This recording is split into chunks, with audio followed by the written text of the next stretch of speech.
Is it visible, Mohan bhai and Daud? Yes, yes, Rafi bhai, very much visible. Sorry to Okay. say, Rafi bhai, but there's so much of noise is coming from your backside. I think I think some kind some, of construction work is going on. yes, Huh? yes, near my building.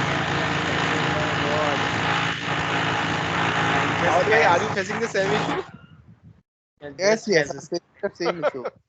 but In fact, now it's is okay. it okay? I mean, we can. I'm not sure how long that will happen. So better is if we can. It's still so much noise, right?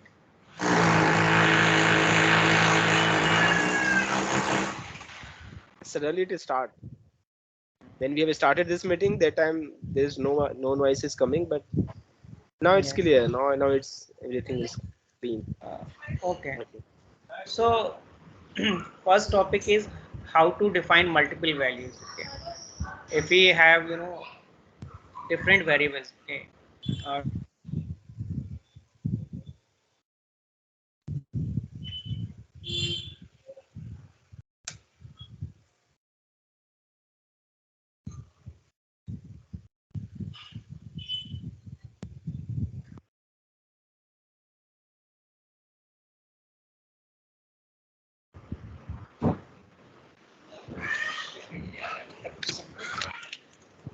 बच्चों ने यार हिला दिया क्या? वो हिला दिया क्या? देखो wifi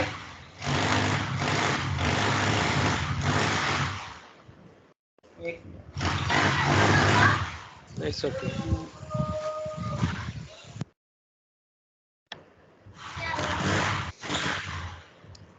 hello. Yes, you are audible. Oh, in between it got disconnected. There was a network glitch. No, no, it's So okay. I think It uh, happens with everyone. तो ये टॉपिक है आज के कि हम एक लाइन पे multiple variables को कैसे डिफाइन कर सकते हैं, ग्लोबल और लोकल वेरिएबल्स क्या होते हैं, पाइथन Hmm. ऑपरेटर्स कौन से हैं, ठीक है. तो हम अरिथमेटिक और लॉजिकल ऑपरेटर्स की बात करेंगे. यही ऑलमोस्ट जो है सारे के सारे हम जो ऑपरेटर्स हैं उनको कवर कर रहा है, ठीक है. इफ एल्स जी. की बात करेंगे, कंडीशनल ऑपरेटर्स क्या होते हैं, एलिफ क्या होता है, ठीक है. लैम्डा एक्सप्रेशन क्या है और टर्नरी ऑपरेटर. टर्नरी ऑपरेटर एक ही लाइन पे इफ एल कंडीशंस को यूज करना, तो उसको हम टर्नरी ऑपरेटर बोलते हैं. एक सिंगल लाइन में जो है हम इफ एल्स का कॉन्सेप्ट यूज करके वैल्यू आउटपुट ले सकते हैं. तो अगर हम बात करें एक लाइन पे मल्टीपल वेरिएबल्स को डिफाइन करने की, तो ये मेरी पाइथन सिंपल पाइथन प्रोग्राम, ठीक है. इसमें हम क्या करेंगे कि अगर मान लो हमारे पास 3 या 4 वेरिएबल्स हैं, ठीक है. अगर हम एक सिंगल लाइन पे डिफाइन करना चाहते हैं तो हम ऐसे नहीं, ऐसे करते हैं, ठीक है. एक मिनट.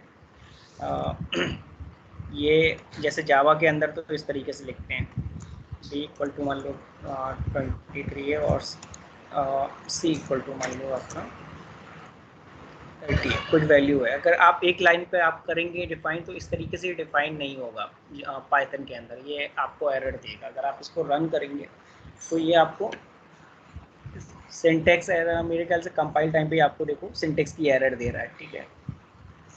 जैसे आप रन करते हैं तो आपको सिंटेक्स एरर आ गई, क्योंकि ये सिंटेक्स करेक्ट नहीं है. तो आप पाइथन में कैसे डिफाइन करोगे? तो दो तरीके, अगर आप इस तरीके से अगर आप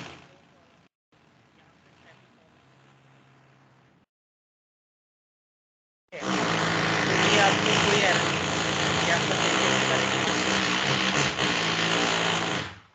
ठीक है. देखा आपने, ये कोड चल गया. एक तो तरीका ये है कि आप इसको कॉमा ना दे के सेमी कॉलन दे दो. Got it.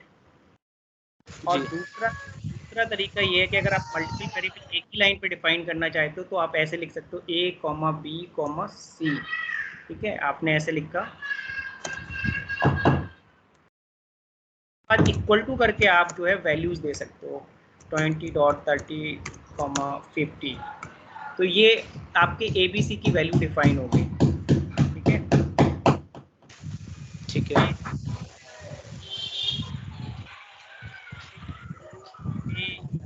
ये अगर आप इसको प्रिंट कराना चाहें, आप देखो ये वर्क करेगा. मतलब दो तरीके हैं आपको एक ही लाइन पे डिफाइन करने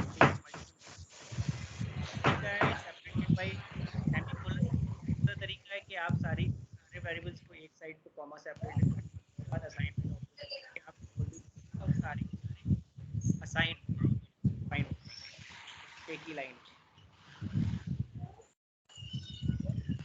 ठीक है। तो आपको दो तरीके पता चल गए, दो तरीके से आप अपनी मल्टीपल वैल्यूज को एक ही लाइन पे डिफाइन कर सकते हो। तो ये तो था पहला टॉपिक जो हमने बताया आपको। अब ये ग्लोबल ऑपरेटर और लोकल ऑपरेटर, लोकल वेरिएबल क्या होते हैं। तो अगर हम लोकल वेरिएबल की बात करें तो किसी फंक्शन में, किसी ब्लॉक में, ठीक है, जैसे मान लो कि हम इसको डिलीट कर देते हैं, तो अगर हम लोकल वेरिएबल की बात करें, ठीक है, तो अब मान लो मुझे फाइन सम, ठीक है, और यहाँ पे लिखा कॉमा वाई, ठीक है, सम करने के लिए।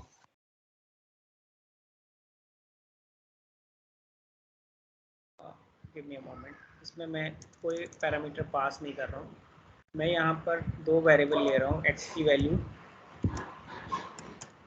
20 है और y की वैल्यू 30 है, ठीक है। अब मैं इसको यहाँ पे सिंपली इसको प्रिंट करा रहा हूँ, प्रिंट x प्लस वाई, ठीक है। और ये फंक्शन मैंने यहाँ से कॉल कर लिया मेरे प्रोग्राम के अंदर। अगर मैं यहाँ पे इसको डिबग मोड में करूँ, यहाँ पे ये डिबग का बटन है, मैं इसको डिबग मोड में करूँ, ये डेफ मतलब हम लोग डेफ वहाँ यूज करते हैं जहाँ हम लोग फंक्शन को डिफाइन कर रहे हैं, राइट? गाइस डिफ जो कीवर्ड है DEF डिफ, ये डिफाइन के लिए है, ठीक है। तो गिव मी अ मोमेंट, क्या एरर दे रहा है ये तो बाद में बताओगे ना कि मतलब फंक्शन कैसे बनाते हैं, या फिर या भी ये। समझे इसमें? हाँ, मैंने आपको ये तो पिछले सेशन में बताया था कि डिफ ऑफ हाँ फंक्शन नहीं देते हैं, पैरेंथेसिस देते हैं, उसके अंदर आर्गुमेंट पास भी कर सकते हो और आर्गुमेंट पास नहीं भी कर सकते हो, तरीके हैं, ठीक है। और फंक्शन कोई वैल्यू रिटर्न कर सकता है, और अगर आप नहीं रिटर्न कराना चाहते हो तो रिटर्न मत कराइए, ठीक है। तो ये आपका फंक्शन एक सिंपल सा फंक्शन लिखा विदाउट एनी आर्गुमेंट, उसके अंदर दो लोकल वेरिएबल्स हैं x और y, और मैंने प्रिंट कर दिया है यहाँ पे सिंपली। तो अगर मैं यहाँ पर जाऊँ, ठीक है, तो आप देखो, ठीक है, इसने मैंने रन किया तो इसने 50 कैलकुलेट कर दिया। अगर मैं इसको इस x को यहाँ पर बाहर की तरफ जो है फंक्शन के बाहर प्रिंट कराना चाहूँ, प्रिंट x, तो ये एरर देगा मुझे। क्यों एरर देगा? क्योंकि ये लोकल स्कोप था, ये वेरिएबल फंक्शंस के अंदर डिफाइंड है, तो इसका स्कोप कहाँ तक है? इस फंक्शन तक है, x और y का, ये यस बाहर नहीं मिलेगा, ठीक है। तो ये फेल हो गया। ये कह रहा है कि x डिफाइंड नहीं है, x इज नॉट डिफाइंड। इसका मतलब क्या है कि ये लोकल वेरिएबल्स थे। अगर मैं इसको ग्लोबल वेरिएबल बनाता, मान लो कि वो इस तरीके से बनाता, एक वेरिएबल लेता है a इक्वल टू, मान लो कि मैंने वैल्यू रखी 90, ठीक है। अब मैं यहाँ पर इसको प्रिंट करा था, ए, तो ये क्या है? ग्लोबल वेरिएबल है, ठीक है। अभी देख लेता हूँ विदाउट ग्लोबल पास होगा, और यहाँ पे भी अगर आप कराओगे तो दोनों दोनों जगह ये प्रिंट हो जाएगा। क्यों हो जाएगा? क्योंकि इसका स्कोप जो है ग्लोबल हो गया है। ये हमने कहाँ डिफाइन किया? बाहर की तरफ डिफाइन किया, ठीक है। तो give me a moment, late me just print it, okay. तो ये आपका x तो आपका डिफाइन नहीं है, ठीक है। तो अगर आप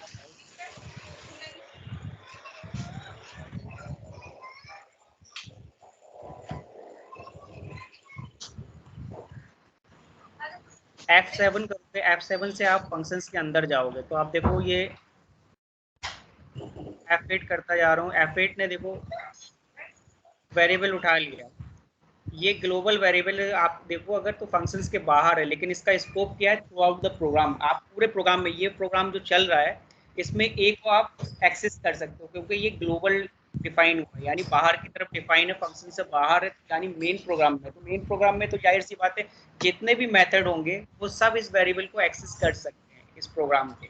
यानी ये जो एक सिंपल प्रोग्राम लिखा है, ये प्रोग्राम फाइल है, इस फाइल के अंदर जितना भी कोड लिखेंगे उस कोड के अंदर कहीं भी हम इसको एक्सेस कर सकते हैं, चाहे वो फंक्शंस हो, चाहे वो स्टेटमेंट्स हो, ठीक है।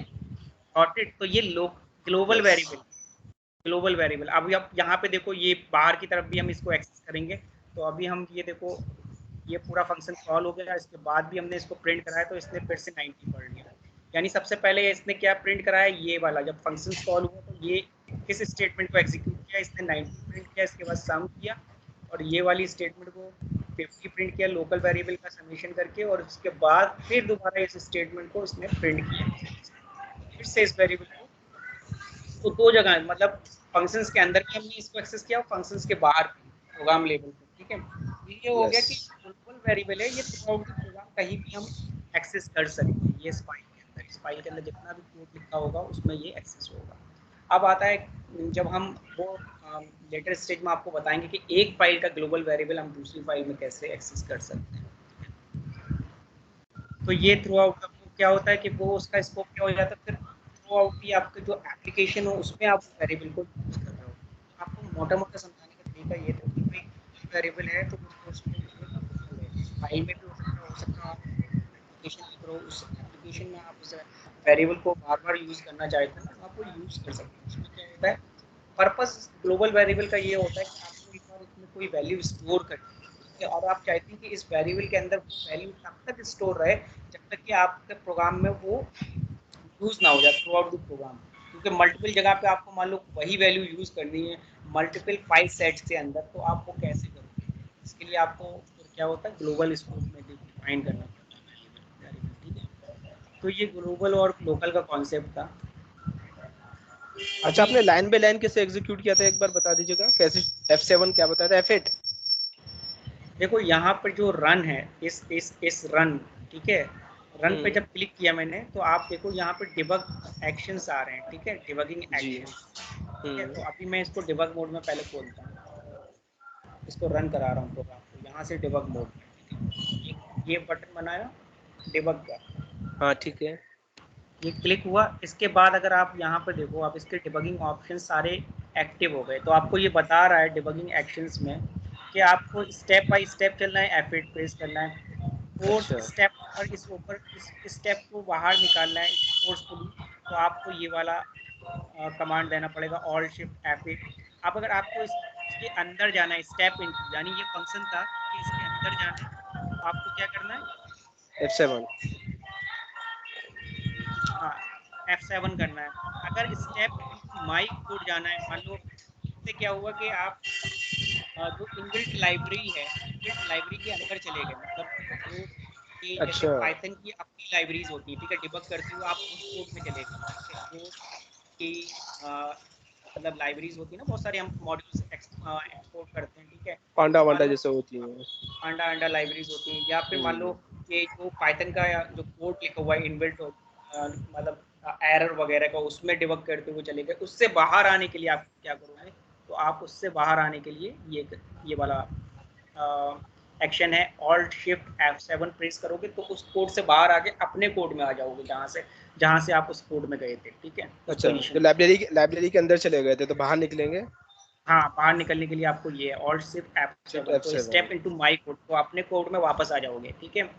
अब स्मार्ट स्टेप इनटू तो मैंने इस शिफ्ट F7 कभी यूज़ नहीं किया, और ये स्टेप आउट कभी मैंने यूज़ नहीं किया, ज़रूरत ही नहीं पड़ी मुझे। रन टू कर्सर में यूज़ करता हूँ, मुझे जिस पोजीशन पे मतलब रन करना है, तो मैं ये जैसे मान लो कि मैं अभी F7 पे हूँ, यहाँ पर हूँ, इसको मैं एग्जीक्यूट करके सीधा यहाँ आना चाहता हूँ, तो मैं क्या करूँगा, ऑल्ट F9 प्रेस किया तो मेरा सीधा यहाँ पे आ गया तो कर्सर कर्सर। वहां रखना पड़ेगा उस पर्टिकुलर लाइन पे। पहले कर्सर रखो और फिर ऑल्ट F9 कमांड दबाओगे तो फौरन आपका जो है एग्जीक्यूट होकर उस लाइन पे पहुंच जाएगा जहाँ पे आपका कर्सर रखा हुआ है। तो जैसे कि अगर मुझे फंक्शन के अंदर जाना था सम वाला फंक्शन, तो यहाँ पे मैंने डिबग कर दिया था सम पे, उसके बाद मैं F8 प्रेस करूंगा अगर फंक्शन के अंदर भी जाना F8 है मुझे। प्रेस करोगे तो अभी यहाँ पर आ जाओगे, F7 प्रेस करोगे तो इस फंक्शन के अंदर चले जाओगे। अच्छा F7 हो गया, F7 करूंगा तो फंक्शन के अंदर अच्छा हाँ, पहुंच फिर जाऊंगा, ठीक है। F7 के बाद फंक्शन के अंदर जाके फिर लाइन बाय लाइन एग्जीक्यूट करने के लिए F8। अच्छा ओके ओके, फंक्शन में जाने के लिए F7 है, फिर लाइन बाय लाइन उसके अंदर एग्जीक्यूट कराना है तो तो F8 है। F8 है, ये थोड़ा सा ध्यान रखना पड़ेगा। ठीक है, F8 है। और वेरिएबल्स वगैरह जो भी वैल्यूज आपको देखनी है वो यहाँ दिखती हैं, डिबग मोड में यहाँ दिखती हैं, ठीक है। अगर मान लो कि मुझे यहाँ पे देखनी है, एक मिनट,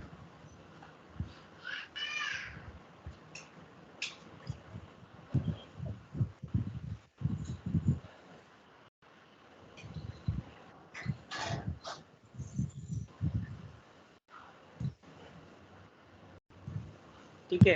तो अगर आपको मान लो x की वैल्यू देखनी है, x की वैल्यू क्या थी, लेकिन ये x एग्जीक्यूट हो चुका है, ठीक है, तो आपको नहीं दिखाएगा। अब a की वैल्यू देखनी है तो आप यहाँ पे ऐसे लिख के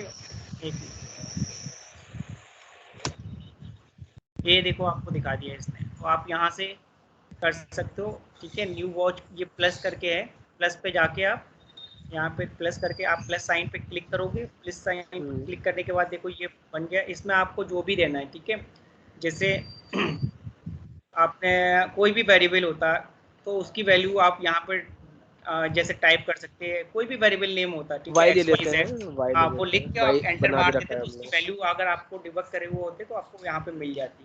तो कैसे करते हैं, मान लो कि ऐप 7 में गया मैं, ठीक है, एक मिनट दिखाता हूँ एक्स वाई की वैल्यू मुझे कैसे मिलेगी, ठीक है। या इस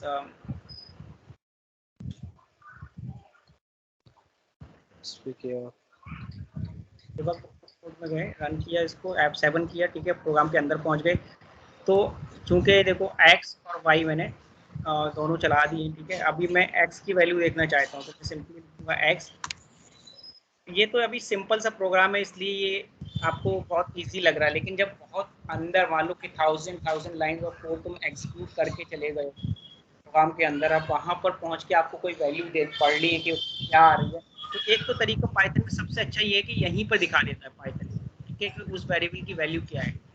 समझ रहे हो, पाइचाम के अंदर ये देखो x की वैल्यू डिफाइन हो गई 20, y की वैल्यू डिफाइन हो गई 13, मेरा कर्सर जहाँ मूव कर रहा है वहाँ देखो। जी जी जी। ठीक है, तो ऐसे मान लो एक कॉम्प्लेक्स प्रोग्राम को आप एग्जीक्यूट करके आए हो और आपको उस लाइन पे आपको उस वेरिएबल की वैल्यू देखनी है, ठीक है, तो आप या तो आप देख सकते हो, अगर आप कुछ कैलकुलेटेड वैल्यू देखनी तो आप इस तरीके से कर सकते हो, भाई x और y का सम देखना था आपको, मान लो x प्लस वाई, ठीक है, तो आप एक्सप्रेशन लिखो पूरी और एंटर मार दो, देखो आपको मिल गया। यहाँ यहाँ देखो कर्सर जहाँ मूव कर रहा है 50 आ रहा है ना, एन एक्सप्रेशन दी x plus Y G equal G. Two, मैंने सिर्फ क्या करा था यहाँ पर देखो, ये न्यू वॉच में गया, प्लस साइन पर क्लिक किया मैंने और मैंने लिखा x प्लस वाई। ये आपको डिबगिंग में बहुत हेल्प करता है। तो आपने एंटर मारा तो आपको पता चल गया कि अब मेरा कोड एग्जीक्यूट हुआ है, इसमें x में क्या है, y में क्या है और मेरा कैलकुलेटेड वैल्यू क्या आ रही है, ठीक है। तो ये सब आपको किसमें डिबगिंग में हेल्प करेगा, जब आप कॉम्प्लेक्स प्रोग्राम्स को डिबग करोगे। Got it? यस। ठीक है, तो ये तरीका था हमारा कि हमारे लोकल वेरिएबल एक लाइन पे मल्टीपल वैल्यूज को कैसे डिफाइन करते हैं, लोकल वेरिएबल्स क्या होते हैं और ग्लोबल वेरिएबल्स क्या होते हैं, ग्लोबल स्कोप क्या है, लोकल स्कोप क्या है। अभी हम चलते हैं अरिथमेटिक ऑपरेटर्स की तरफ, ठीक है। तो और अरिथमेटिक्स में कौन कौन से हैं, इक्वल टू है, प्लस इक्वल टू है, माइनस इक्वल टू है, और फिर आपका जो है एस्ट्रिक इक्वल टू है, और ये फॉरवर्ड स्लैश इक्वल टू है, फिर आपका ये मॉड्यूलर इक्वल टू है ना, मॉड्यूलर साइन के साथ इक्वल टू है, फिर ये आपका जो है डबल स्लैश इक्वल टू, और ये आपका एक्सपोनेंशियल के लिए। तो आप इन सब को कैसे यूज करोगे, तो बहुत सिंपल है, मैं इसको सब अगर आपको मान लो एक वेरिएबल है, आपको एक्स को वैल्यू देनी है, ये असाइनमेंट ऑपरेटर होता है, आपको मान लो एक्स को आपने 20 दे दी, अब आप एक्स की वैल्यू बढ़ाना चाहते हो तो आप क्या कर सकते हो, एक्स इक्वल टू आप ऐसे लिख सकते हो एक्स प्लस इक्वल टू 1, और अगर आप इसको प्रिंट कराओगे तो अब ये क्या देगा आपको,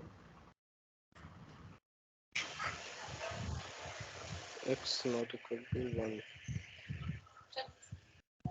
इसमें ट्रू फॉल्स वैल्यू देगा क्या, बुलियन वैल्यू? नहीं नहीं नहीं, ये अरिथमेटिक ऑपरेटर्स हैं, लॉजिकल ऑपरेटर्स नहीं है। लॉजिकल ऑपरेटर्स आपको बूलियन वैल्यू देते हैं, अरिथमेटिक ऑपरेटर्स आपको क्या कहते हैं, जो अरिथमेटिक यानी कि जो कैलकुलेशन फंक्शंस हैं, कैलकुलेशन के वो है, समझ रहे हो, लेकिन अब यानी हमने x, क्या करा, एक्स में एक ऐड कर दिया, इसको आप ऐसे समझो, अगर इस ऑपरेटर को मैं ऐसे लिखा यहाँ पर, इसका मतलब ये होता है कि हमने ऐसे लिखा है X equal to X plus अच्छा x वन, प्लस 1, अच्छा ठीक है, हाँ ठीक इसका है, मतलब क्या हुआ, समझ गया। 21 देगा ये, यस, ठीक है। ठीक है, पर माइनस होता तो क्या देता, तो 19 कर देता हूँ।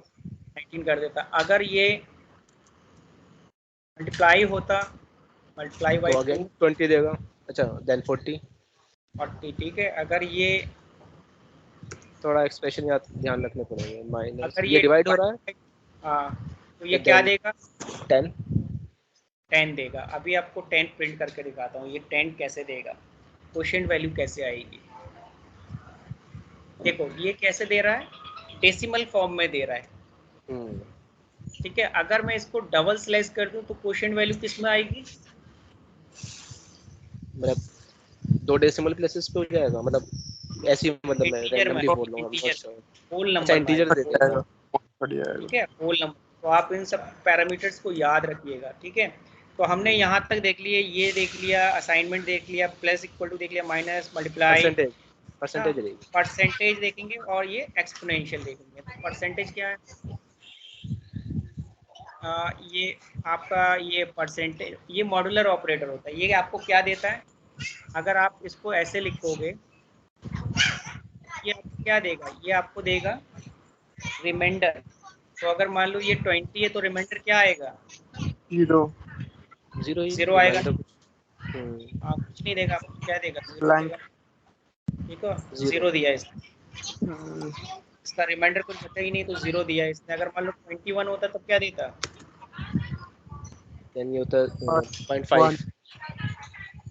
1 देता। तो ये क्या होता है, मॉडुलस अच्छा सॉरी, ऑपरेटर हाँ होता है, रिमाइंडर देगा ना, ओके। है ना। मॉडुलस ऑपरेटर ये यस आपको यस हमेशा यस। रिमाइंडर देता है, ठीक है। तो उसको और इनको लिखने का तरीका सिंपल सा ये, या तो आप ऐसे लिख सकते हो या आप ऐसे लिख सकते हो, एक्स, है ना, मॉडुलस ऑपरेटर 2, ये दोनों सेम तरीके हैं, ठीक है, बट हम शॉर्ट फॉर्म में ऐसे लिखते हैं। प्रीटी इजी, ठीक है। मतलब समझने के लिए बहुत आसान है। और ये आपको हर जगह कैलकुलेशन में काम आएंगे, ये सारे फंक्शंस आपको याद रखने, ये मल्टीपल टाइम्स आप यूज़ करोगे प्रोग्रामिंग के अंदर, बहुत इजी है। बट लेकिन जब आप क्या कहते हैं, जब तक आपको उसकी कहते नहीं है आदत नहीं पड़ेगी, आसानी से नहीं समझ आएंगे कि क्या करना क्या नहीं। लेकिन धीरे धीरे आप प्रैक्टिस करोगे समझ आ जाएंगे। तो ये फिर आपका ये एक्सपोनेंशियल वाला होता है, ये पावर वाला ऑपरेटर है कि x की पावर 2, x की पावर 3, समझ रहे हो। तो अगर जी हमने लिखा यहाँ पर, मान लो कि सिंपल सा लेते हैं, ये 2 की पावर 2 है ये, तो आपको ये क्या देगा, 4 4 देगा। 2 है तो और अगर हम इसको कर देते 3, तो ये क्या देता, 2 की पावर ये 3 हो गया, तो 8। क्या देगा, 8 देगा। Yes okay. तरीके से ठीक है। ये आपके ऑपरेटर थे और अरिथमेटिक ऑपरेटर। ये सिंपल से मैंने एक लाइन में बता दिया, ये आपको हमेशा काम आएंगे और हमेशा आपको याद रखने हैं प्रोग्रामिंग में। फिर आपके पास आता है लॉजिकल ऑपरेटर, ठीक है, लॉजिकल एंड। और अब मान लो ये वाली जो ऑपरेटर्स होते हैं, मैं इसको रिमूव कर देता हूँ, ठीक है। ये लॉजिकल ऑपरेटर। हमारी मीटिंग जो है रिकॉर्डिंग में है, रिकॉर्डिंग मोड में, राइट। यस हाँ रिकॉर्डिंग में है ये। तो अभी हमारे पास लॉजिकल ऑपरेटर्स होते हैं, ये आपको क्या देते हैं, ये हमेशा आपको वैल्यू देते हैं ट्रू और फॉल्स, ठीक है, ट्रू और फॉल्स। तो हम क्या यूज करते हैं, हम इसको करते हैं कंडीशनल ऑपरेटर्स में, यानी इफ एल्स कंडीशंस में यूज करते हैं तो लॉजिकल ऑपरेटर्स कंडीशनल लॉजिक्स। के लॉजिक्स में यूज करते हैं। तो अगर मान लो हमारी वैल्यू है x इक्वल टू 3 और y इक्वल टू जो है 2 है, अगर मैं इसको लॉजिकल ऑपरेटर देखूं, ठीक है, एक मिनट पहले एंड और समझाता हूँ आपको, ठीक है। मान ठीक लो है। हमारे पास एक फ्लैग है, 1 इक्वल टू है फॉल्स, लिखते हैं टाइटल केस में लिखते हैं, और फ्लैग 2 जो है आपका,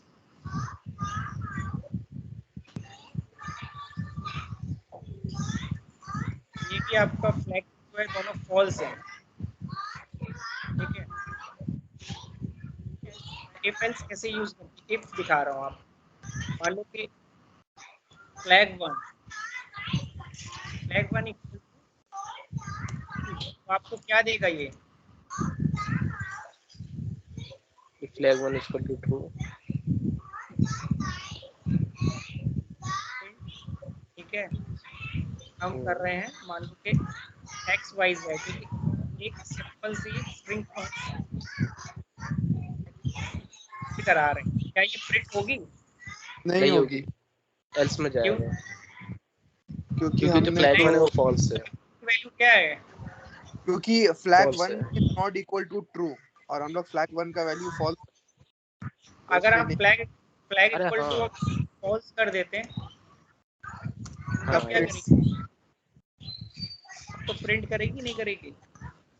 सेकंड, फ्लैग वन इज नहीं, flag one not equal to false, नहीं प्रिंट नहीं फ्लैग करेगी। फ्लैग वन इक्वल टू तो फॉल्स ही है ना, और हम फॉल्स ही तो ले रहे हैं। इक्वल टू उसको तो चेक कर रहे हैं कि फ्लैग वन में क्या वैल्यू पड़ी है, फ्लैग वन में अच्छा क्या ये वैल्यू। इक्वल टू है ये, अच्छा मैं नॉट इक्वल टू पढ़ रहा हूँ इसको, नहीं नहीं, ये इक्वल टू है साइन है, ये ये equal to equal to sign. है, थोड़ा सा याद करना पड़ेगा, हाँ ठीक है। तो आपका ये क्या है, फ्लैग वन इक्वल टू क्या है, ये फॉल्स फॉल्स है, फॉल्स ही है। और ये फॉल्स तो ही है, तो आपको ये क्या करेगा? प्रिंट कर एक बार कर्सर यहाँ पे आने दो, F7 कर F8 करके हम जाएंगे अंदर, देखेंगे इस कंडीशन को पढ़ता है नहीं पढ़ता है। ठीक है, आप F8 प्रेस करोगे तो देखो इसके अंदर चला गया, तो मतलब क्या है कि बोलिए। कंडीशन इसको क्या मिली, ट्रू मिली। दोनों ट्रू चीजें क्या मिली है। है, फॉल्स फॉल्स हैं, इसलिए वो यहाँ पर इसको क्या मिलेगा, इसको ट्रू मिलेगा। ठीक है, ये कंडीशन की वैल्यू क्या मिलेगी, ट्रू मिलेगी। यस देखो, देखा मैंने फ्लैग एक वन इक्वल टू है ना, double equal to sign false लिखा, तो इसने क्या वैल्यू दी है आउटपुट में, देखो ट्रू। ट्रू कर दिया सही। ट्रू कर दी। तो ये क्या होते हैं, ये है हमारे ये हमारे लॉजिकल ऑपरेटर। ठीक है, अभी मैंने इसको लिखा flag one equal to this, फिर लिखा मैंने और flag two equal to true, तो ये क्या प्रिंट करेगा नहीं करेगा, आप बताओ। एक सेकेंड, पहले वाला ट्रू हो गया और दूसरे वाला हाँ कर देगा। ठीक है, पहले वाला करेगा। हमें ट्रू मिल गया, तो ये क्या करता है, और ऑपरेटर क्या करता है, इन दोनों में से कोई एक वैल्यू ट्रू मिलती है तो प्रिंट कराता है। प्रिंट। ठीक यस है, इन दोनों में से ये दो कंडीशन है, पहली कंडीशन ये है, दूसरी कंडीशन कौन सी है, दूसरी कंडीशन ये है। ठीक है, दोनों को चेक कर रहा है, लेकिन अब क्या होता है कि इसको जैसी कोई एक कंडीशन और ऑपरेटर अगर लगा होता है, ठीक है, लॉजिकल में और ऑपरेटर लगा होता है, तो जहां इसको पहली कंडीशन ट्रू मिल जाती है, सेकंड को क्या करता है, वो छोड़ देता है, उसको जरूरत ही नहीं है सेकंड की। Got it? यस ठीक है, क्यों? क्योंकि वो एक किसी एक कंडीशन को देखता है, जो भी उसको ट्रू मिल जाती है तो वो स्टेटमेंट के अंदर चला जाएगा। यानी इसको पहली ट्रू मिल गई तो स्टेटमेंट के अंदर चला जाएगा, अगर मान लो पहली इसको फॉल्स मिलती है तो फिर वो सेकंड देखता ही देखता, चेक करता। ये वाली कंडीशन होती है। फ्लैग वन तो हमारा फॉल्स है ना, ट्रू नहीं है। ठीक है, तो ये कंडीशन तो फेल हो गई, तो फिर यस इस कंडीशन को वो चेक करता, इस कंडीशन को भी चेक करता, और दोनों कंडीशन क्या हो रही, फेल हो रही, तो ये प्रिंट नहीं होगा इस टाइम पे। Got it? देखो अभी इस टाइम पे मैं यस रन कर रहा हूँ यस तो बिल्कुल ये क्लियर है। प्रिंट नहीं होगा, कुछ भी प्रिंट नहीं करेगा। अभी इसको मैं दूसरी कंडीशन को क्या कर दूं, फॉल्स कर दूं, तो पहली इसको क्या मिली, फॉल्स, और दूसरी क्या मिलेगी, ट्रू मिलेगी। दूसरी कंडीशन तो ट्रू मिल गई, पहली फॉल्स मिल गई, तो इसने इसको पढ़ा, इसको पढ़ने के बाद इसको फेल मिला, तो ये वाली भी पढ़ेगा। ठीक है, उसके बाद जाएगा। Got it? और का कॉन्सेप्ट क्या है कि कोई एक वैल्यू को चेक करता है, जब उसको वो पहली वैल्यू ट्रू मिल जाती है ना, पहली कंडीशन पे ट्रू मिल जाएगी, तो दूसरी कंडीशन नहीं पढ़ेगा वो। Got it? यस बिल्कुल क्लियर है एकदम। है ना? अभी मैं ठीक मान लो है। इसमें एंड ऑपरेटर लगा देता, एंड, हम्म। AND, अब क्या होगा, अब क्या होगा, फ्लैग वन ट्रू है, कंडीशन नहीं फॉल्स ये है, वाली प्रिंट फॉल्स हो नहीं गई, होगी है, ये वाली प्रिंट ही फॉल्स हो नहीं गई, होगी तो आगे। कोई एक भी फॉल्स हो गई ना, तो यस तो एंड के केस में क्या होगा, एंड के केस में उसको एग्जीक्यूट नहीं करेगा, उसके बाद जो लाइन और होगी एंड यानी नहीं कि करेगा, अंदर दूसरी वाली नहीं को जाएगा। पढ़ेगा ही नहीं, क्योंकि यस पहली उसको फेल मिल गई है। Got it? यही ये कोड का तरीका है कि वो अगर एंड ऑपरेटर लगा हुआ है, वो देखता है कि पहली वैल्यू उसको मल्टीपल कंडीशंस लगी हुई हैं, 1 2 3 4, तो एंड ऑपरेटर सब पे लगे हुए हैं, तो वो क्या करता है, वो चेक करता है कि भैया कोई एक भी उसको फेल मिल गई तो दूसरी नहीं पड़ेगा, वो सीधा बाहर आ जाएगा। Got it? ओके। अच्छा है। रफी भाई इसको एक देखो, चीज अगर मैं बताइए, जैसे कि इसमें इसको मैं अभी ट्रू रख के ही रखता हूँ, ट्रू रखा, और मैं इसको प्रिंट कराऊंगा तो कुछ भी प्रिंट नहीं होगा। देखो ठीक है, कुछ भी नहीं। लेकिन अगर मैं इसको फॉल्स कर दूं जी तो इसको पहली कंडीशन ट्रू मिल रही है, और फिर इसके बाद क्या करेगा, दूसरी भी चेक करेगा, और दोनों ही उसको ट्रू मिल गई तो क्या करेगा, प्रिंट कराएगा। भाई पहली इसको मिल गई रफी ट्रू। भाई एक क्वेश्चन था, हाँ पूछो। बस ये पूछ रहा था, जैसे कि इसमें तो हमारे पास दो ही कंडीशन है, सपोज कर हम एंड लगा रहे हैं और हमारे पास कंडीशन है 5-6, तो क्या हम एंड एंड करके लिखेंगे या कोई और कोई दूसरा तरीका भी है? आप डिपेंड करता है कि आपको सारी कंडीशन, वो आपके लॉजिक के ऊपर डिपेंड करता है कि आपको किस किस मतलब आपका लॉजिक, आप प्रोग्राम किस तरीके से लिखना है। आप ये चेक कर रहे हो कि नहीं। एक्स। हाँ पूछो। नहीं अगर सिर्फ आप यही ये था, चेक मतलब कर रहे हो, सिर्फ कंडीशन एक अगर मेरी कंडीशन पे चेक ज्यादा कर रहे हो है। कि भाई एक्स हमारा जो है वाई से बड़ा है, तो जी आपको कोई भी और या एंड लगाने की जरूरत नहीं है, सिंपल स्टेटमेंट हो गई। अब आपके पास मान लो दो कंडीशन है, आप एक चेक कर रहे हो एक्स वाई से बड़ा हो, और वाई जो है जेड से छोटा हो। ठीक है, और मान लो अगर इस तरह कंबाइन कंडीशन है? और है। अगर आप चाह रहे हो दोनों ही कंडीशन ट्रू हो तो फिर आपको एंड यूज करना है। ठीक है, ये आपके कोड लॉजिक पे जब आप धीरे धीरे कोडिंग करोगे ना तो आपको समझ आएगा, अच्छा मुझे ये कंडीशन लगानी है। जी ठीक है, समझ रहे हो। जैसे बिल्कुल। फॉर एग्जांपल एक लिस्ट में, अगर आपको मान लो एक लिस्ट होती, मैं अभी आपको लिस्ट का कॉन्सेप्ट समझाऊंगा तो आपको थोड़ा कंफ्यूजिंग हो जाएगा, लेकिन अगर मान लो आपके पास एक लिस्ट है, लिस्ट वन।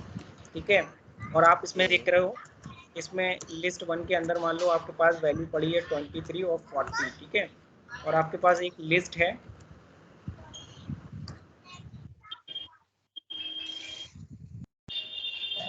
और यहाँ पे वैल्यू पड़ी है मान लो कि 23 और 50। ठीक है, तो आप, आपका एक x है। ठीक है, x के अंदर 23 पड़ा है मान लो। ठीक है, और आपने जी कंडीशन लिखी इफ x इन, कंडीशन लिखी इन x आपका किसमें हो, LST 1 के अंदर भी हो, एंड x आपका कहाँ पर हो, इन LST 2 में भी हो, तो आपको क्या देगा ये, तो आपको देगा, आप मान लो कुछ भी प्रिंट कराना चाह रहे हो, वो जो भी आप कैलकुलेट कराना चाह रहे हो, मैं तो एक प्रिंट स्टेटमेंट लिख रहा हूँ यहाँ पे, आप पूरे कोड लॉजिक लिख सकते हो इसकी बेसिस पे, जो भी आपको कराना हो एक्स वाई जेड। ठीक है, मैंने यहाँ पे लिख दिया पास, तो क्या ये पास को प्रिंट कराएगा, आप सोचो जरा। हाँ मैं बताता हूँ, एक सेकेंड। 23 लिस्ट वन में भी है, इसको मिल गया। अच्छा, और 23 हाँ जाएगा, ट्रू हो गई कंडीशन दोनों। आपको समझ आया ना क्या चीज़, इसलिए ऐसा आप क्या कर रहे हो, एंड लगा रहे हो। क्यों लगा रहे हो आप, दोनों जगह चेक क्यों, तो मुझे दोनों जगह मिलना चाहिए। अगर आपको ये लॉजिक होता कि नहीं मुझे किसी एक लिस्ट में भी मिल जाए तो मैं प्रिंट करा दूंगा, तो आप एंड की जगह और लगा देते। और लगा देते हैं। ठीक है, गॉट इट। यस। इस तरीके से यूज होते हैं। तो अगर आप इसको यहाँ पे प्रिंट कराओगे एंड के साथ में, तो देखो ये पास को प्रिंट करेगा। ठीक है। Hope it is clear, right. हाँ यस। तो हमारे पास ये ऑपरेटर्स होते हैं, इक्वल टू होता है, नॉट इक्वल टू के लिए ये होता है, लेस देन इक्वल टू के लिए ये, greater than less than equal to. Equal to हो गया। ठीक है, तो अगर मान लो हम चेक करना चाहते हैं कि हमारा, ये हटा देता हूँ मैं इसका। ठीक है, लिस्ट का कॉन्सेप्ट। रहने दीजिए, कमेंट कर दीजिए आई थिंक। तो मान लो कि अगर हमें दिखाना होता, मान लो कि मैं यहाँ से ये हटा देता हूँ, एक सिंपल सी कंडीशन के ऊपर लेके चलता हूँ, x is not equal to, क्या देगा हमें ये, हाँ तो फ्लैग वन हमारा नॉट इक्वल टू फॉल्स, ये तो इसको मिलेगा नहीं। ये प्रिंट नहीं करेगा क्योंकि x की नहीं ये फ्लैग वन करेगा। की वैल्यू क्या है, फॉल्स है, और हम कह रहे हैं नॉट इक्वल टू फॉल्स, तो ये प्रिंट नहीं करेगा। नहीं करेगा। ठीक है, अब वो ग्रेटर देन वाला जो होता है, ये जो ग्रेटर देन इक्वल टू है, ये किस पे, इंटीजर वैल्यूज पे या फिर तुम्हारी फ्लोट वैल्यूज यानी डेसिमल वैल्यूज के ऊपर काम करते हैं। ठीक जी है, less than equal to, greater than equal to, हमेशा ये क्या है, ये उस चीज पे काम करेंगे जहाँ पर हमारी न्यूमेरिक वैल्यूज, ये वाले ऑपरेटर। ठीक है, ठीक ये है। ऑपरेटर जो है लेस देन इक्वल टू या ग्रेटर देन इक्वल टू, या फिर आप कर सकते हो ग्रेटर देन, लेस देन, ये सब कहाँ पर जैसे मान लो कि दो वेरिएबल होते हैं हमारे पास x और y, ठीक है। x में हमने वैल्यू डाल रखी है सिंपल, मान लो 2 और y के अंदर डाल रखी है जी। अब हम सिंपली लिखते हैं x is greater then y। क्या x ग्रेटर देन y है? आप सोचो जरा। फॉल्स। नहीं ये फॉल्स है, स्टेटमेंट फॉल्स हो गई। प्रिंट ही करा रहे हैं कुछ, हम एक स्ट्रिंग प्रिंट करा रहे हैं। क्या ये प्रिंट होगी x? ये इसके अंदर जाएगा? नहीं जाएगा। नहीं डिबग करके देख लो सिंपली, आपको समझ आ जाएगा। डिबग मोड में चलाओगे तो आपको यहीं पे सिंपल सा ये दिख जाएगा कि ये इसके बाहर चला गया। हालांकि इसकी ज़रूरत नहीं है, फिर भी मैं समझाने के पॉइंट ऑफ व्यू से आपको डिबग मोड में रन कर रहा हूँ। F8 आपने प्रेस किया, F8, तो देखो कर्सर कहाँ पहुँच गया, क्योंकि वो कंडीशन फॉल्स थी तो अंदर नहीं गया। अभी मैं उसको कंडीशन को रिवर्स कर दूँ, x is less then y। क्या x लेस देन y है? यस। x ये क्या है वही? हाँ है। अभी मैं इसको डिबग मोड में फिर चला रहा हूँ।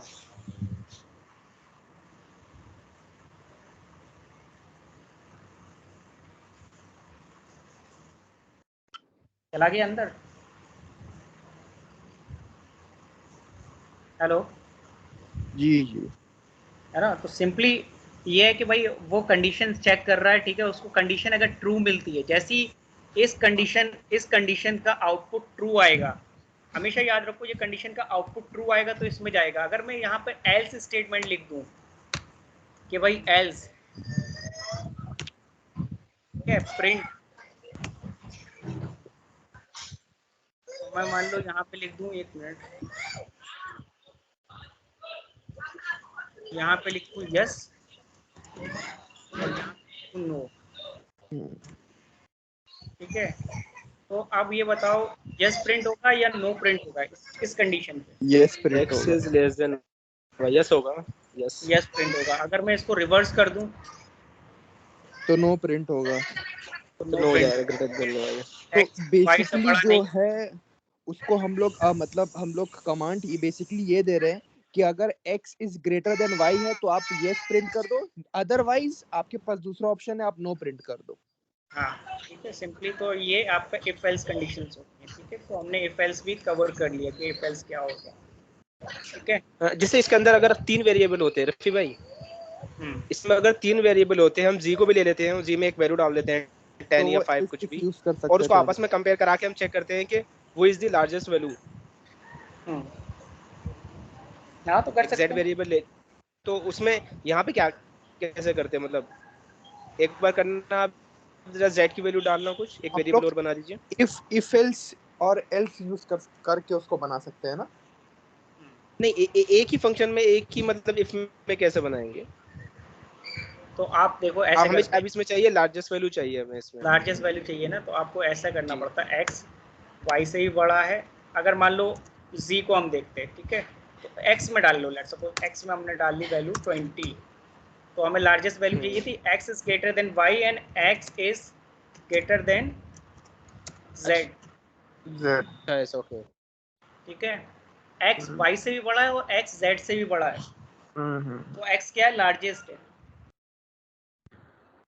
मतलब एक सिंपल सी एक वो चीज़ बता रहा हूँ आपको, चेक करना है, ठीक है। हाँ, एक्स वाई से भी बड़ा, एक्स जेड से भी बड़ा, तो ठीक है, एक्स बड़ा हो जाएगा, ठीक है। और ठीक है, या तो उसके आप बाद वाई ऐसे के लिए लिख सकते करेंगे। थे, या तो आप ऐसे लिख सकते थे सिंपली,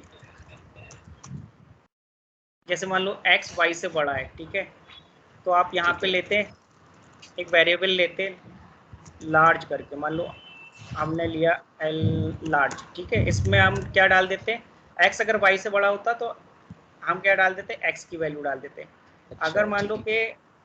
लार्ज ये होता, ठीक है, लार्ज की वैल्यू क्या हो जाती, लार्ज की लार्ज की वैल्यू हमारे यहाँ पर क्या हो जाती, फिर y हो जाती है। अगर लार्ज, इन दोनों में से चेक करते क्या है, ठीक है।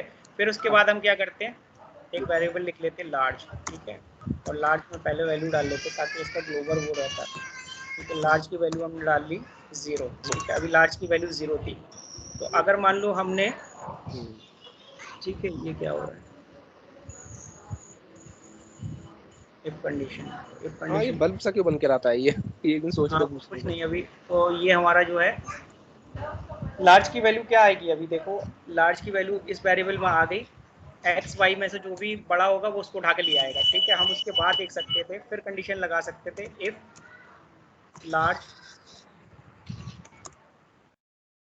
Large is greater than G, ठीक है। तो हम प्रिंट करा सकते थे लार्ज, या फिर हम प्रिंट करा लेते लार्ज ग्रेटर देन जी। फिर एल्स में जाते हैं। प्रिंट जी। तो इससे पता चल जाता और है बड़ा इफ इस कॉम्प्लिकेटेड सा कंडीशंस लग में रहा तो हम उठा लाते कि कौन सी वैल्यू बड़ी है, फिर उस कंडीशन को फिर हम दोबारा चेक कर लेते इस तरीके से। सिंपल तरीका बता रहा हूँ मैं। है। एंड वाला जो था वो एक लाइन की स्टेटमेंट वो वैसे चेक कर रहे थे, आप अगर आप चाहो तो ऐसे भी यूज़ कर सकते हो। पहले उठा लाओ, वैल्यू उठा के लाओ कौन सी बड़ी है, फिर उसको आप चेक कर लो दूसरे वेरिएबल के साथ में।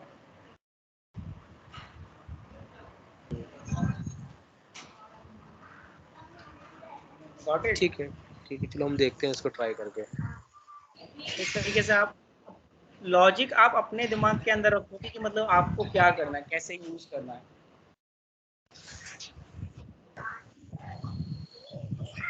ठीक है। तो आपका इसी तरीके से होता है लेस देन इक्वल टू। इसमें क्या होता है कि आपका वही मान लो दो वेरिएबल थे आपके, सिंपली मैं इसमें मान लो कि एक्स की वैल्यू ग्रेटर देन और इक्वल टू, क्या ग्रेटर देन इक्वल टू है एक्स की वैल्यू? एक मिनट, ग्रेटर देन एक्स कितना है मेरा दिख नहीं रहा, थोड़ा ऊपर कर। एक्स क्या है मेरा, एक्स की वैल्यू कितनी थी 20 थी शायद। एक्स की वैल्यू आप देखो तो सिंपल सी थी 20, दिख नहीं रही, थोड़ा क्या? ऊपर। हाँ हाँ ठीक है। तो X X greater greater than than तो है इक्वल ही, टू वाई। इक्वल टू नहीं है तब भी ये कंडीशन क्या प्रिंट करेगा? हाँ इसमें एक्स जाएगा का ना। रहेगा, मतलब इसमें जाएगा। सिंपली डिबग मोड में रन करके देख लो ना भाई। एक्स की वैल्यू ग्रेटर देन तो है ही, इक्वल टू नहीं है, तब भी कहाँ जाएगा, इसी में तो जाएगा। यस। इसका मतलब ये होता है या तो ग्रेटर देन इक्वल टू का मतलब या तो बड़ी और इक्वल, समझ लो, और तो इसलिए वो हमेशा अंदर जाएगा। आप मान लो 20, अगर मान लो कि हम y की वैल्यू 3 देते, x की वैल्यू भी 3 देते, तो क्या मिलता? बड़ी तो नहीं है लेकिन बराबर तो है, तो और होता है या तो बराबर हो या फिर बड़ी हो, ठीक है। इस ऑपरेटर का मतलब होता है ग्रेटर देन और, लॉजिकल ऑपरेटर और लगाए, यहाँ पे एंड नहीं लगाए, समझ रहे हो? समझ रहे हो ना आप? जी। अब यहाँ पे देखो x और y बराबर है तो अभी इसके अंदर ही जाएगा। मैंने इसको रन किया भाई, ठीक है, डिबग मोड में।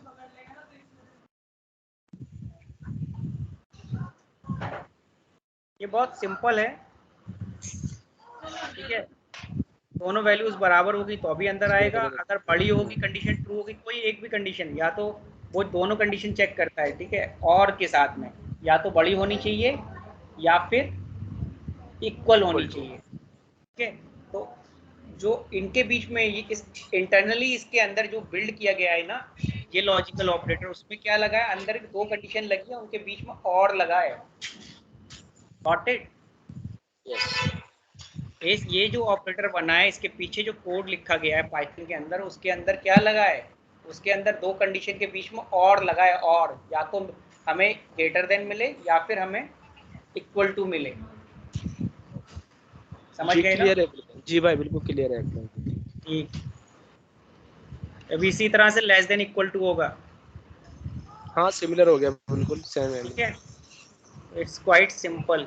तो हमने क्या कवर कर लिया, ये कवर कर लिया, ये कवर कर लिया, इफ एल्स कवर कर लिया, ठीक है। अभी हम क्या करने जा रहे हैं, एलिफ, ठीक है। अगर मान लो हमारे पास, मैं इसको हटा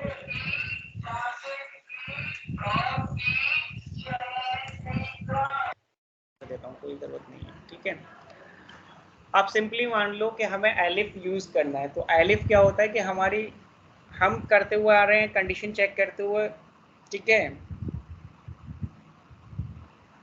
ऐसे करके देखो, मान लो कि हमारे पास 2 वेरिएबल हैं, 3 वेरिएबल हैं, x इक्वल टू 2 है, ठीक है, y इक्वल टू हमारे पास 3 है और z इक्वल टू हमारे पास 5 है, लेट्स सपोज, ठीक है। तो हमें मान लो को देखना है if x is greater then y, ठीक है, ये प्रिंट करो, कुछ प्रिंट कराया आपने, मान लो कि प्रिंट करा दिया x बड़ा है x प्रिंट करो।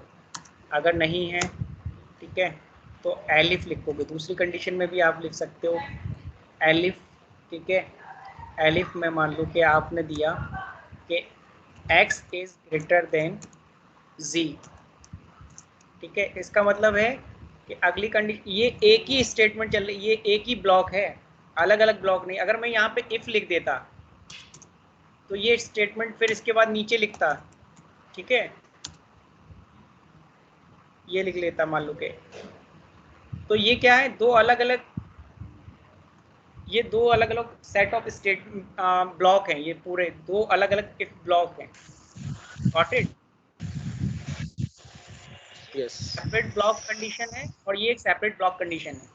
लेकिन हम इसको, अगर हम इसको एक ही साथ लिखें तो हमें क्या लिखना पड़ेगा, एल इफ, ठीक है, एल इफ। तो अब ये क्या हो रहा है, ये ब्लॉक बनता चला आ रहा है, ठीक है।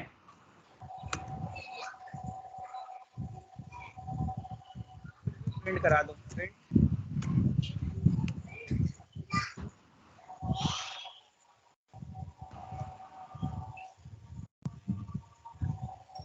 एक्स इज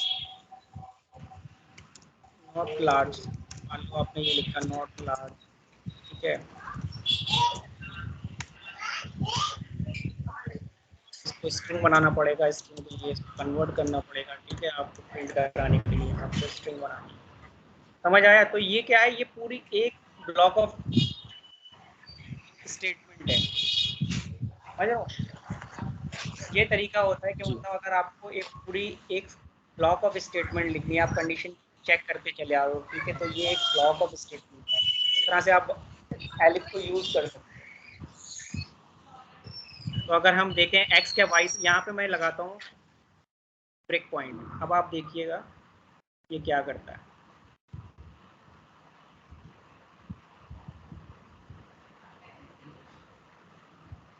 ये क्या करेगा, सिंपली वैसे ही एग्जीक्यूशन का तरीका बिल्कुल सेम है, जैसे एग्जीक्यूट करता है वैसे ही चेक करेगा, उसमें कोई लॉजिक नहीं है। लेकिन ये अंडरस्टैंडिंग पॉइंट ऑफ व्यू से ये समझो कि ये पूरी एक ब्लॉक ऑफ स्टेटमेंट है। अगर हम इफ करके अलग अलग लिखते चले आते तो वो अलग अलग डिफरेंट इफ कंडीशंस थी। पर ये एक तरह से स्विच, अगर आपने स्विच जावा के अंदर स्विच स्टेटमेंट होती है ना, जिसमें कई सारी कंडीशंस दे सकते हैं, मल्टीपल कंडीशंस, तो ब्लॉक ऑफ स्टेटमेंट है, एक ही जगह पे हम देते चले आ रहे हैं, ठीक है। उसी तरह से उसका ये क्या है, यहाँ पर एलिफ है उसका ऑल्टरनेटिव। देखो यहाँ पे पाइथन के अंदर स्विच स्टेटमेंट नहीं होती, तो स्विच को यहाँ पे कैसे रिप्लेस किया गया, एलिफ से। Got it?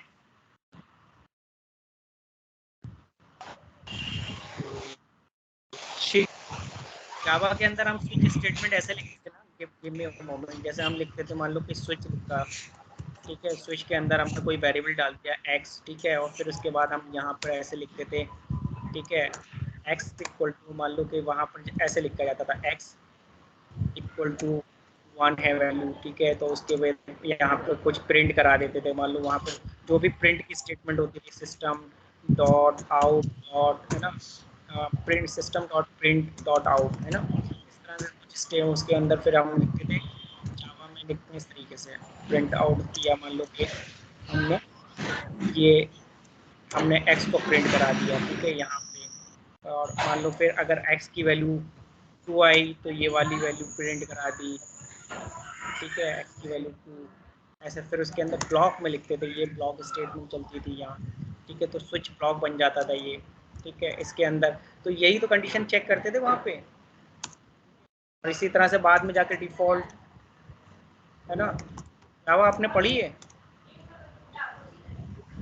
जावा आप लोगों ने नहीं पढ़ी, मैं समझाने का तरीका बता रहा हूँ कि इस तरीके से जैसे नहीं मैं वहाँ पे हाँ, स्विच बस सुना स्टेटमेंट है, आप नहीं सुना डिलीट है कि करोगे, जावा में स्विच होता है। और स्विच स्टेटमेंट होती थी, तो वहीं पे जैसे ये मल्टीपल कंडीशन हम एक ही ब्लॉक के अंदर डाल रहे हैं, x की वैल्यू अगर 1 आए तो ये प्रिंट करे, x की वैल्यू 2 आए तो ये प्रिंट करे, डिफ़ॉल्ट आए अगर ये सब कंडीशन फॉल्स हो जाए तो फिर ये वाला प्रिंट कर दे, जो भी एक्स में वैल्यू आ रही है वो प्रिंट कर दे। Got it?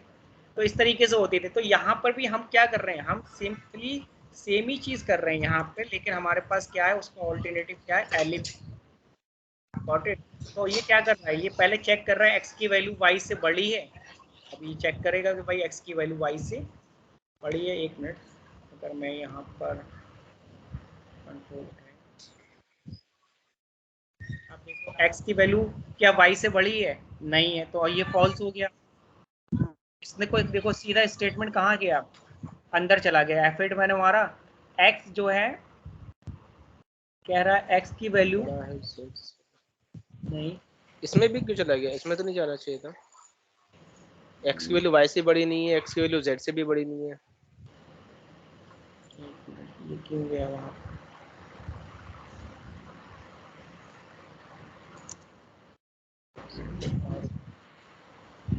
बड़ी तो नहीं है, लेकिन ये उसमें क्यों जा रही है मुझे,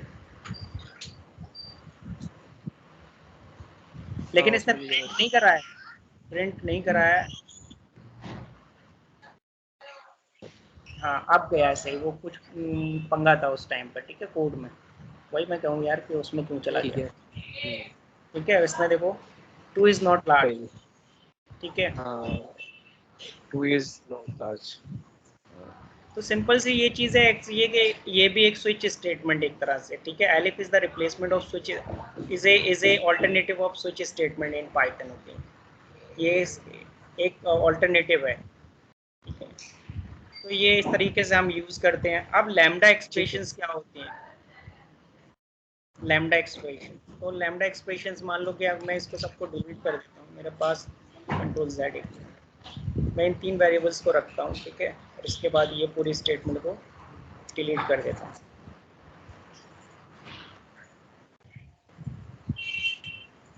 तो लैम्डा एक्सप्रेशंस हम मान लो कि हमारे पास एक वैल्यू, हमने कैलकुलेटेड वैल्यू चाहिए, तो हम एक लैम्डा फंक्शन लिखते हैं। लैम्डा एक एक्सप्रेशन है, ठीक है, इनबिल्ट। अब इसमें वेरिएबल मान लो मैंने x comma y comma z, तो एक लाइन पे इसकी कैलकुलेशन के लिए आप जो भी कैलकुलेशन परफॉर्म करनी है वो आपको क्या करना है, इक्वल टू के बाद आप परफॉर्म कर सकते हो। समेशन करना है, डिवीजन करना है, मल्टीप्लिकेशन करना है, कुछ भी करना है। जैसे मान लो आपने x और y को सम कर लिया, ठीक है, तो आपने लिख दिया x प्लस वाई। ठीक है, x प्लस वाई, एक मिनट, x प्लस वाई, ठीक है, इसको, और इसके बाद आपने इसको क्या किया, डिवाइड कर दिया।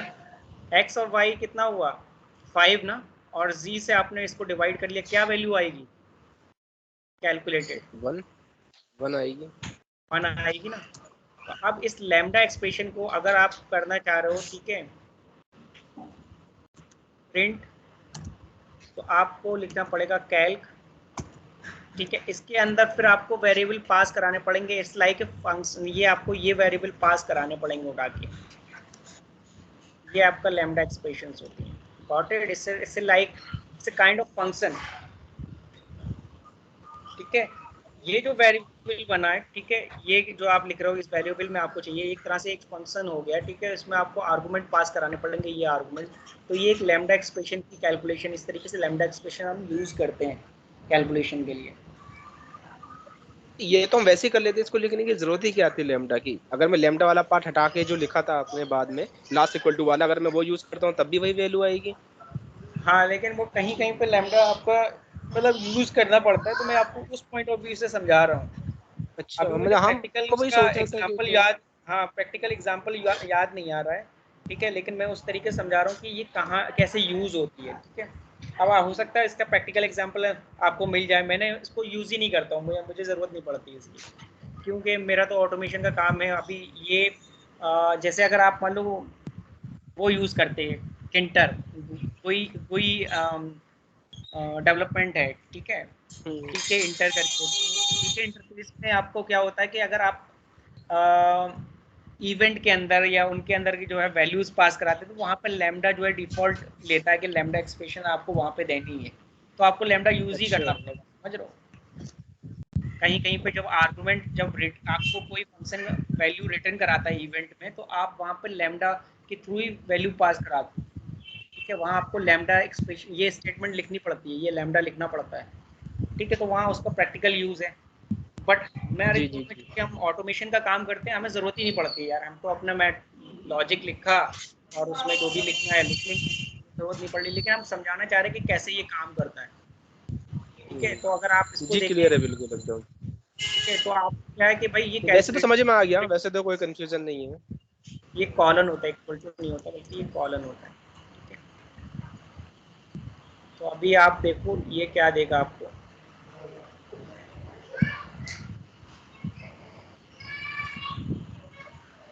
ठीक है, आपको देखो ये दे दिया। अगर इसको हम डबल स्लैश से देते हैं तब क्या देता ये, अभी बताया था ना डबल स्लैश पे क्या देगा। डबल स्लैश का देता है इसको भाई डेसिमल वैल्यू देता है अगर सिंगल स्लैश लगाते हैं, डेसिमल। डबल लगाते हैं तो होल नंबर और इंटीजर वैल्यू देगा, 1 देगा। ठीक है, हाँ ये थोड़ा सा लिख के थोड़ा ध्यान रखना पड़ेगा अभी। ठीक है, अब ये देखो न्यूमेरिक वैल्यू इसने 1 दिया है, अदरवाइज इससे पहले क्या दे रहा था, न्यूमेरिक वैल्यू 1.0 दे रहा था।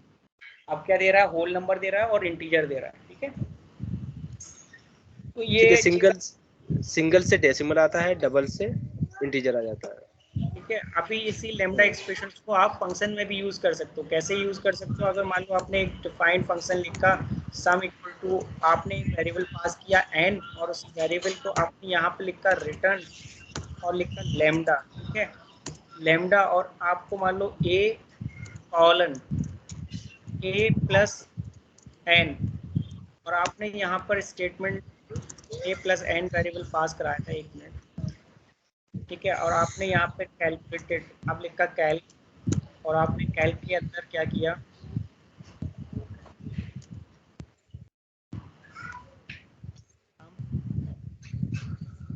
पास करा दिया। ठीक है, तो इतना तो आपने यहाँ पे वैल्यू पास करा दी। अब कैल्क में आपको ए की वैल्यू पास करानी पड़ेगी, तो आप क्या करोगे, प्रिंट कैल्क,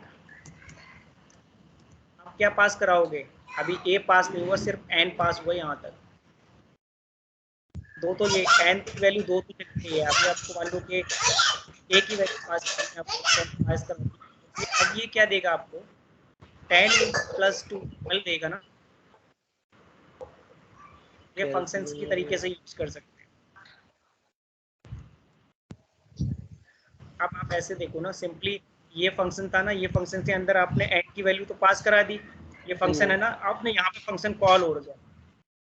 ये जब इस स्टेटमेंट पे कर्सर आएगा आपका एग्जीक्यूशन के लिए, तो वो क्या करेगा, इस फंक्शन को कॉल कर रहा है, उसमें एन की वैल्यू 2 पास करा रहा है, तो यहाँ पर क्या आ जाएगी, यहाँ पे वैल्यू क्या आ जाएगी हमारी, टू आ रन टाइम पे जाएगी। 2 आ जाएगी।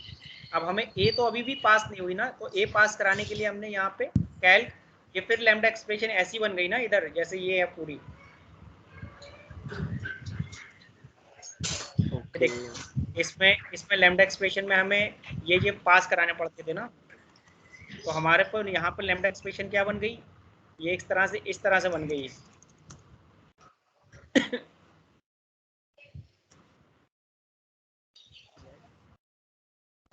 रन टाइम पे ये ऐसे बन जाएगी,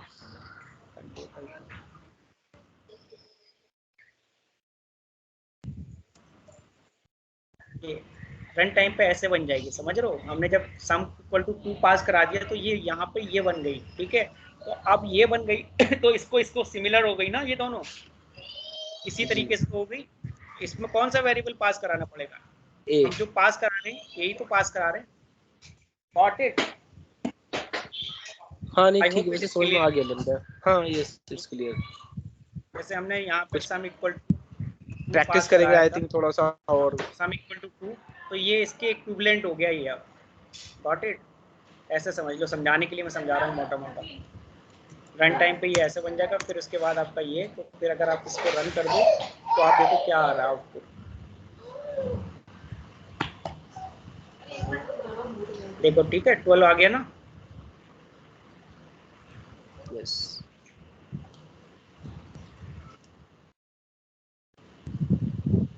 अब आगे हमारा टर्नरी ऑपरेटर, ठीक है। टर्नरी ऑपरेटर भी जावा के अंदर जो यूज़ करते हैं ना इस तरीके से, जावा या सी में, एक मिनट मैं इनको हटा देता हूँ, एक मिनट कमेंट कर देता हूँ।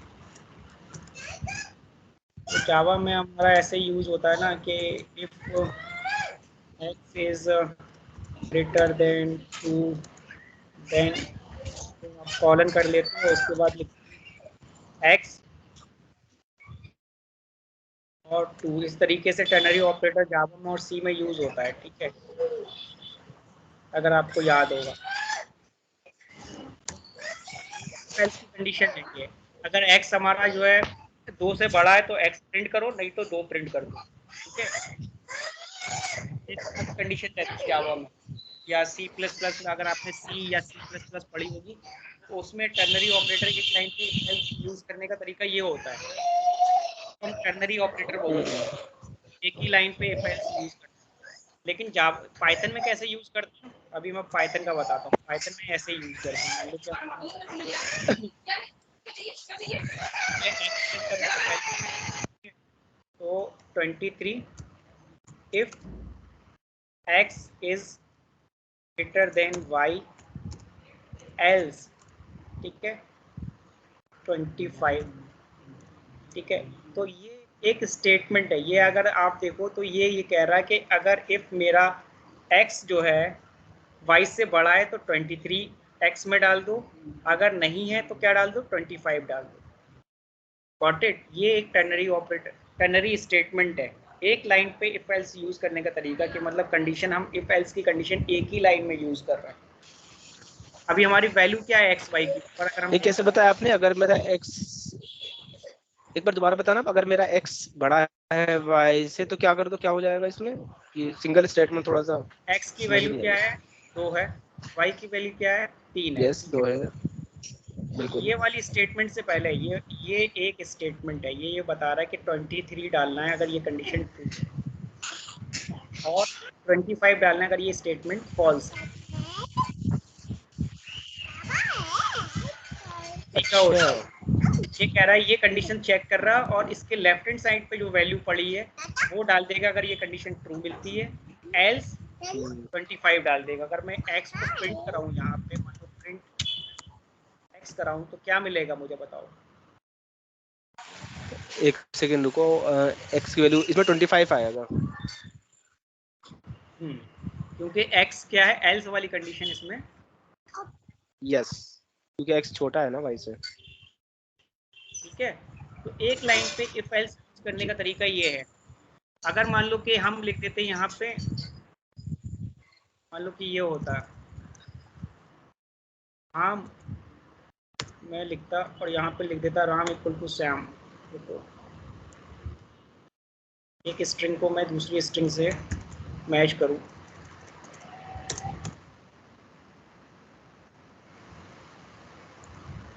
ये हो जाएगा स्ट्रिंग के लिए, स्ट्रिंग का एक इज इक्वल टू, स्ट्रिंग के लिए भी इक्वल, स्ट्रिंग के लिए इक्वल, पता नहीं। Is equal,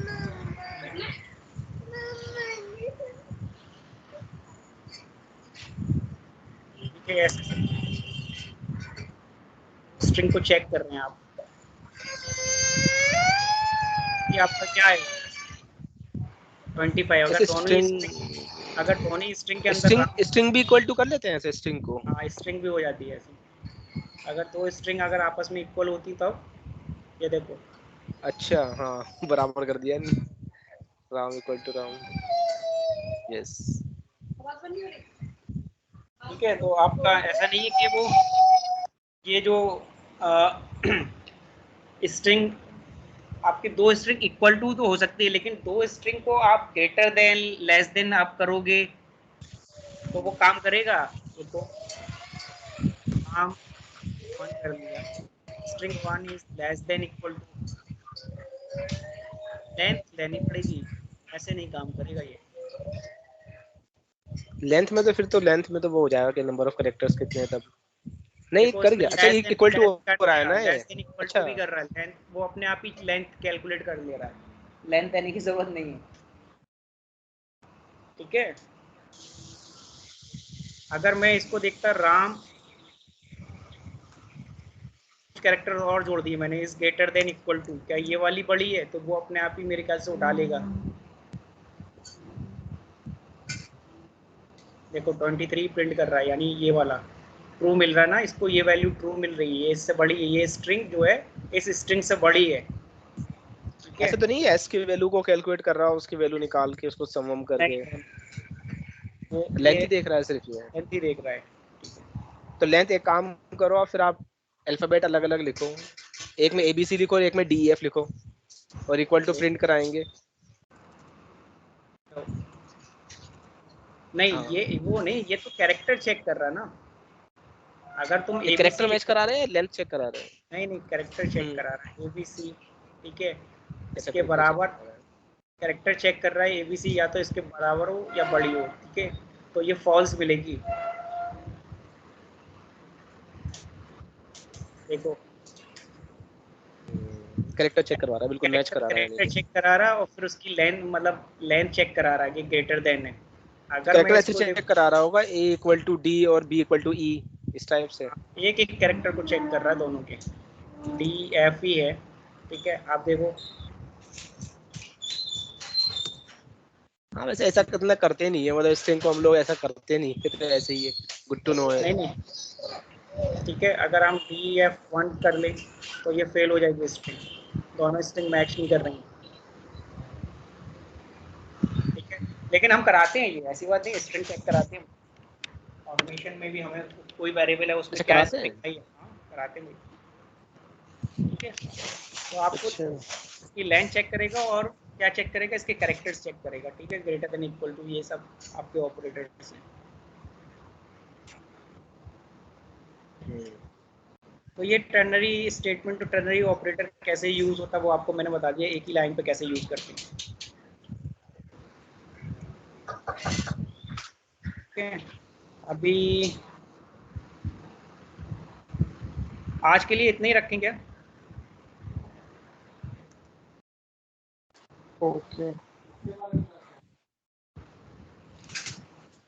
Dawood and Masad भाई। नहीं नहीं, ठीक है, मतलब क्लियर है, काफी अच्छा आपने बताया, एक्सप्लेन किया है। ठीक है, तो इतना आज रखो, फिर देखते हैं। ठीक है, और लोगों ठीक से है। बोलो फिर ज्वाइन होने देने के लिए, तो देखता हूँ मैं जब टाइम मिलेगा तो मैं कराता हूँ, फिर आगे की क्लास है ना। चलो फिर ये आज का सेशन यहीं वाइंड अप करते हैं। तो इसका कुछ असा, हाँ, कुछ असाइनमेंट देंगे आप इस पे, कुछ मतलब कुछ क्वेश्चन वोश्चन बना के? क्वेश्चन फिर आप इसको ये देखो कि मतलब एक मिनट रुको, मैं बताता हूँ कहाँ पे क्या बाद गूगल में भी से दे भी सकते हैं, निकाल मतलब सकते हैं क्वेश्चंस। से, चलो ठीक, गूगल से जैसे जो देखते हैं, दाऊद भाई स्पेसिफिक आप भी देख टॉपिक लेना, को कुछ गूगल मिलता है तो आप कंसर्न दे गूगल हो। पे देना मुझे भी। गूगल पे क्वेश्चंस देखो, ग्लोबल और लोकल से रिलेटेड हैं, पाइथन ऑपरेटर से रिलेटेड क्या क्वेश्चन है, इफ एल कंडीशंस के वो क्वेश्चंस देखो जो मल्टीपल चॉइस क्वेश्चंस हैं। ठीक है, मल्टीपल अच्छा। चॉइस क्वेश्चंस है ना, इन सारी कंडीशंस को डाल के मल्टीपल चॉइस क्वेश्चंस गूगल पे फाइंड करो, उनके आंसर्स ट्राई करो अपने से। अगर कहीं फंसते हो तो फिर मैं उससे पूछो, मैं देखता हूँ उसको साथ में। जी जी जी। ठीक है, कि भाई ओके। एक चीज और थी रफी भाई। इन सारी कंडीशंस में मल्टीपल चॉइस क्वेश्चंस देखो इंटरव्यू पॉइंट ऑफ व्यू से जो आते हैं, क्योंकि ये कंडीशन ट्रू है फॉल्स है, बहुत सारे प्रोग्रामिंग लॉजिक बेस्ड क्वेश्चंस आपको मिल जाएंगे पाइथन के। ठीक है, छोटे छोटे एग्जांपल्स, कोड एग्जांपल्स, उनमें आप फिर अपनी नॉलेज को चेक करो, जो मैंने पढ़ाया है वो कहाँ तक फिट हो रही है। जी, नहीं ठीक है, इंशाल्लाह करते हैं। रफिया, मेरे पायजाब में ना कुछ इशू आ रहा था, अगर आपको याद हो लास्ट टाइम, चेक तो अगर वक्त हो शेयर। उसको भी थोड़ा देख लेते हैं आप। हाँ हाँ, मैं इसको रिकॉर्डिंग को बंद कर देता हूँ। हाँ थैंक्स फॉर दिस सेशन। ठीक है, let me just wrap up हाँ। This session, just stopping the recording.